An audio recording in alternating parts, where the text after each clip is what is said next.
नमस्कार, मैं स्वाति। आप देख रहे हैं UP live TV. Uttar Pradesh में उपचुनाव को लेकर बीजेपी की तैयारियां हो चुकी हैं। 2-2 सीटों पर चुनाव लड़ेंगे। तो इसी पर बात करने के लिए कि कांग्रेस की क्या तैयारियां हैं, इस पर बात करने के लिए हमारे साथ मौजूद हैं कांग्रेस प्रवक्ता सचिन रावत जी। आइए उनसे बात करते हैं। कैसे हैं? मैं धन्यवाद। उपचुनाव को लेकर क्या तैयारियाँ? देखिए, जो उत्तर प्रदेश में 10 सीटों पर उपचुनाव होने हैं, कांग्रेस पार्टी, हमारा इंडिया अलायंस मजबूती से 10 सीटों पर तैयारी कर रहा है।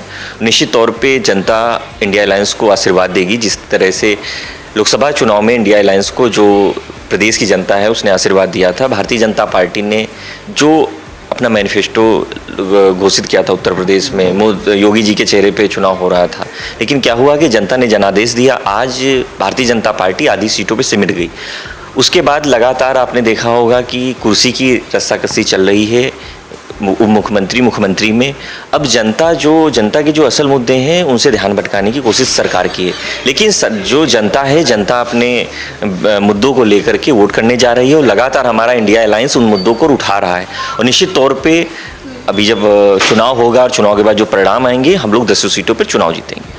जातीय जनगणना योजना आप लोग चलाने वाले हैं, तो मतलब 9 तारीख को चला ही दिया है, तो इस पे क्या कहेंगे कि वो जो उत्तर प्रदेश में जहाँ पे उपचुनाव होने वाले हैं वहीं पर ये जातीय जनगणना होगी कि पूरे यूपी में होगी? देखिए, जहाँ तक जातीय जनगणना की बात है, जातीय जनगणना होनी चाहिए। उसका एक मोटो ये है कि जिसकी जितनी हिस्सेदारी उसकी उतनी भागीदारी। हम लोग लगातार जातीय जनगणना की मांग कर रहे हैं। श्री राहुल गांधी जी सदन में उन्होंने सवाल किया और कहा कि जातीय जनगणना क्यों नहीं होनी चाहिए, और इस पे जो है अनुराग ठाकुर जी ने जो जाति पूछने का काम किया राहुल गांधी जी, इससे स्पष्ट है कि इनकी मंशा नहीं है कि ये लोग जाति जनगणना कराएं, क्योंकि उससे क्लियर हो जाएगा कि जो पिछड़े वर्ग के लोग हैं, दलित वर्ग के लोग हैं, उनकी हिस्सेदारी कितनी ज़्यादा है। तो मैं कह सकता हूँ कि अभी उपचुनाव में भी इसका मुद्दा रहेगा, 27 के विधानसभा चुनाव में मुद्दा रहेगा। जब तक जातीय जनगणना नहीं हो जाती, हम लोग इस मुद्दे को हर जगह उठाएंगे।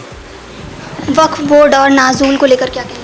देखिए, जहाँ तक वक्फ बोर्ड का मामला है, वक्फ बोर्ड का जो बिना किसी से कमिटमेंट, बिना किसी से बातचीत करके इन लोग अध्यादेश लेके आए हैं, लेकिन उस अध्यादेश से किसको फ़ायदा पहुँचेगा, ये सबसे बड़ा सवाल है।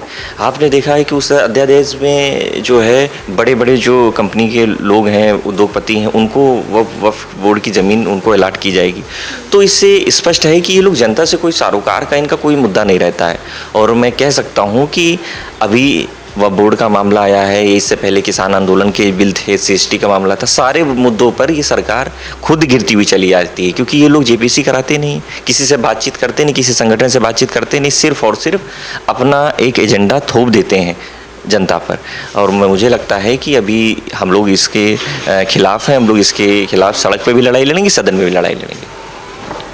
मायावती ने बयान दिया है कि आरक्षण को लेकर कांग्रेस बोल नहीं रही है, तो इस पर देखिए, आरक्षण की जहाँ तक बात है, सुप्रीम कोर्ट का जो निर्णय आया है, अभी हमारा नेतृत्व बताएगा कि उस पर क्या लाइन रहेगी, लेकिन मैं कह सकता हूँ कि हम लोग दलितों के साथ में, दलितों के हक और हुकूक की लड़ाई श्री राहुल गांधी जी लड़ रहे हैं।